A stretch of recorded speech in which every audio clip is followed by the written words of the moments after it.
반가. 여러분 안녕하세요. 박용덕입니다. 2022년 제33회 공인중개사 시험 대비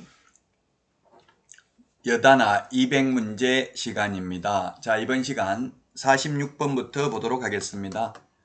여러분들 이제 내일 추석이네요. 저는 추석에도 추석 연휴에도 계속해서 아침 6시에 업로드 예정입니다. 많은 시청 부탁드리고 조금이나마 도움이 되었으면 좋겠습니다. 자, 그러면 46번 문제 보겠습니다. 개업공개사의 의무에 대해서 옳은 것입니다. 기억, 등록인장 변경 등록 7일 이내입니다. 7일 이내.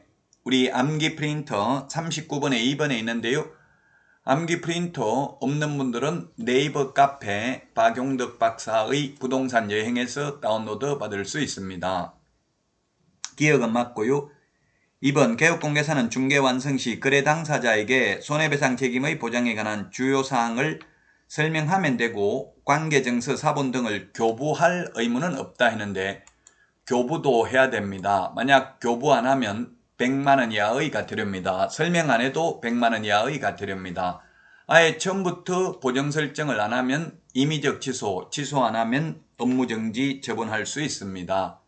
자, 그 다음에 D급 전속중개계약을 체결한 경우 의뢰인에게 2주일에 1회 이상 업무처리사항을 문서로 통지해야 됩니다.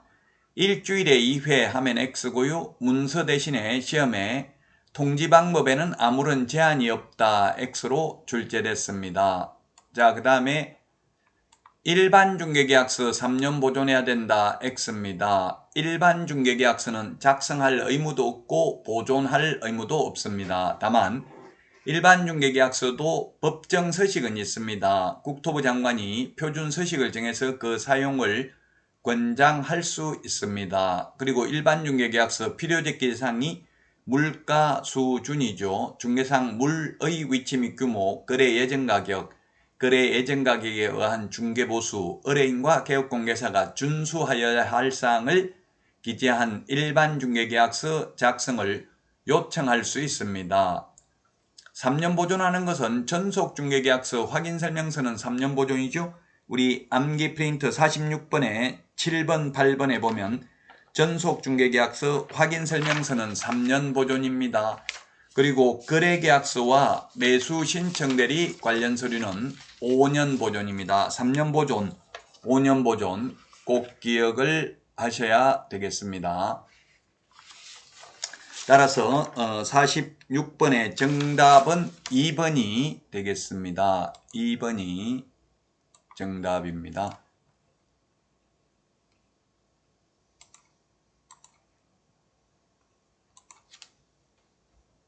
자, 다음은 47번 문제 보겠습니다. 매수신청대리 보수 및 실비에 관한 내용인데요. 아직까지 이 매수신청대리 실비 보수에 대해서는 시험에 출제되지는 않았습니다. 그 이유를 제가 출제하는 교수님들한테 여쭤보니까 이거는 왜 출제 안 합니까? 물어보니까 그럼 어디 있는데 못 찾겠더라 이렇게 말씀을 하시더라고요. 예, 이거는 예규에 있습니다. 예규. 예규는 법제처 국가법령정보에는 나오지 않고요. 대부분 종합법률정보에 가야 알 수 있습니다. 찾기가 굉장히 힘듭니다. 그래서 아직까지 출제된 적은 없지만 시중에 있는 모의고사에서도 많이 나오고 있고요. 또 우리 암기 프린트 52번에 13번에 있습니다. 틀린 것 1번 매각 허가결정이 확정되어 매수인으로 된 경우 보수는 감정가격의 1.5% 이하 또는 최저 매각가격의 1% 이하 범위 안에서 당사자의 합의에 의해서 결정한다 했는데 이게 틀렸네요. 1번이 틀린 정답이 되겠습니다. 감정가격의 1%가 아니라 감정가격의 1.5%가 아니라 1%고요. 그 다음에 최저매각가격의 1%가 아니라 최저매각가격 1.5%입니다. 바뀌었네요. 예를 들면 1억에 경매 감정가격이 1억에 나오면 최초 매각 예정가격은 1억입니다. 그래서 유찰되면 그 다음에 20% 깎아주면 8천만 원이 됩니다. 그럼 최저매각가격은 8천만 원이 되겠죠. 그래서 1억짜리를 싸게 8천만 원에 낙찰받아주면 오히려 보수가 더 내려가게 되겠죠. 무조건 1%만 받도록 하면.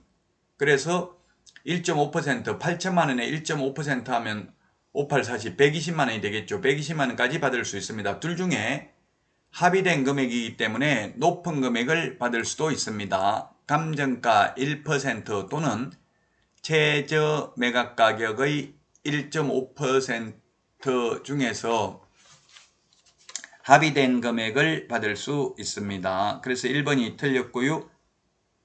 자, 2번은 매수인이 되지 못한 경우도 50만 원 받을 수 있고요. 물론 다 합의에 의해서 결정을 합니다. 자, 그 다음에 3번은 실비 30만 원 받을 수 있고요. 실비는 무조건 다 받는 게 아니라 원거리 출장비, 원거리 교통비는 받을 수 있습니다. 그러나 등기사항 증명서 비용, 근거리 교통비는 실비로 따로 받을 수 없습니다.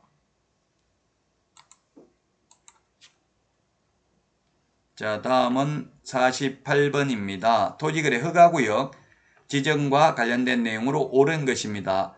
혹시 제 서브노트를 가지고 계신 분은 123페이지에 있습니다. 1번 틀렸네요.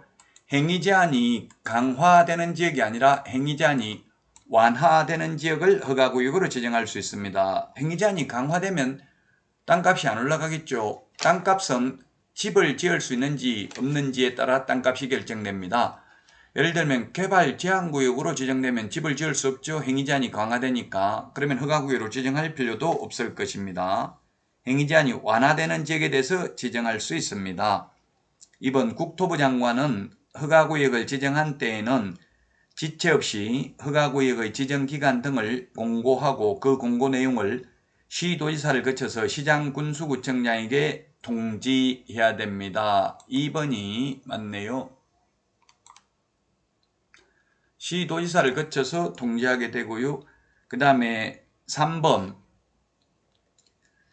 허가구역 지정 공고 내용을 통지받은 시장군수구청장은 지체 없이 그 공고 내용을 허가구역을 관할하는 등기소장에게 통지해야 되면 지체 없이 그 사실을 15일 이상 공고하고 그 공고 내용을 7일간 일반이 열람할 수 있도록 해야 된다. 자, 이게 반대네요. 반대로 바뀌었습니다. 7일, 15일이.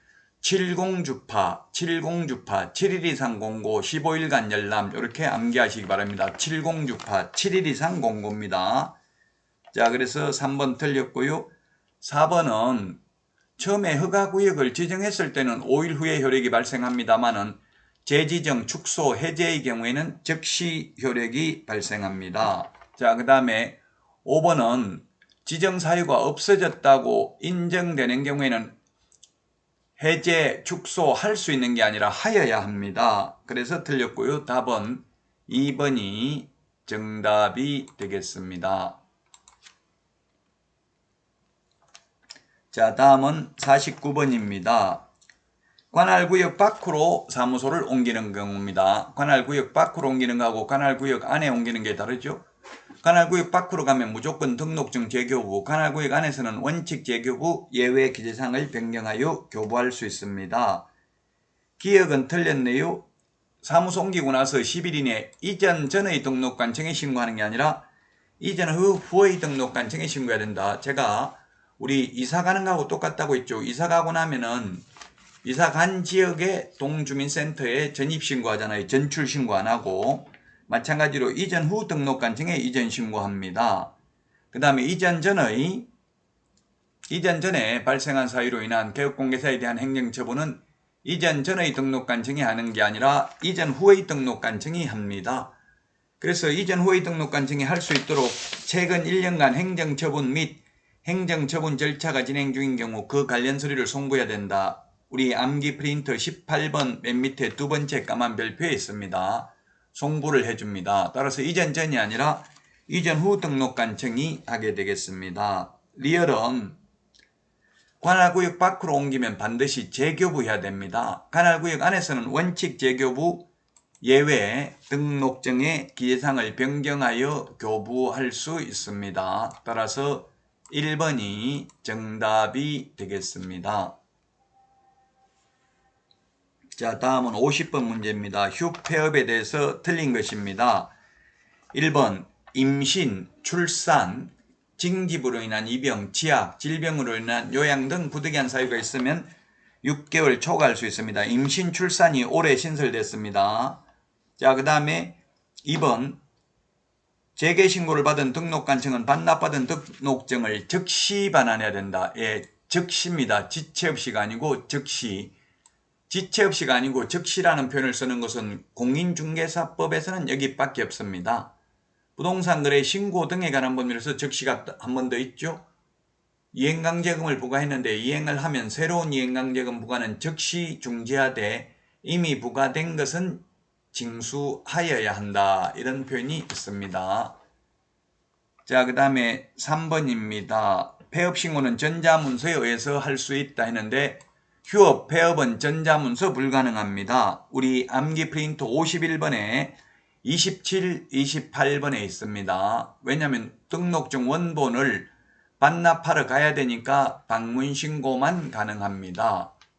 자, 그 다음에 4번 휴업신고, 폐업신고, 재개신고, 변경신고 모두 미리 사전신고입니다. 사무소 이전신고는 사후 10일 이내 신고입니다. 자, 그 다음에 우리 협회, 지부, 지회 설치신고 사후 신고입니다. 설치한 때에 신고합니다. 14회 때 설치할 때, 지부 설치할 때 시도지사에게 신고한다 해서 X입니다. 사전신고가 아니라 사후 신고입니다. 장사 등에 관한 법률에서도 보면 개인 자연장지, 개인 묘지, 매장 신고는 사후 30일 이내 신고, 가족, 문중, 종중 자연장지는 미리 신고, 그 다음에 법인 자연장지, 가족 묘지, 종중 묘지, 법인 묘지는 미리 허가 받아야 됩니다. 그래서 사전 신고인지 사후 신고인지 꼭 기억을 하시고요. 자, 그 다음에 5번 지문입니다. 중개사무소 개설 등록 후 3개월 초과하여 업무 개시하지 아니하고자 할 때에도 등록관청에 미리 신고해야 된다. 그렇습니다. 3월 초과해서 업무 개시하지 않는 것도 역시 휴업신고를 해야 된다. 안 하면 100만원 이하의 과태료 처분을 받을 수 있을 것입니다. 여러분 수고하셨습니다. 다음 시간에 찾아뵙겠습니다. 안녕.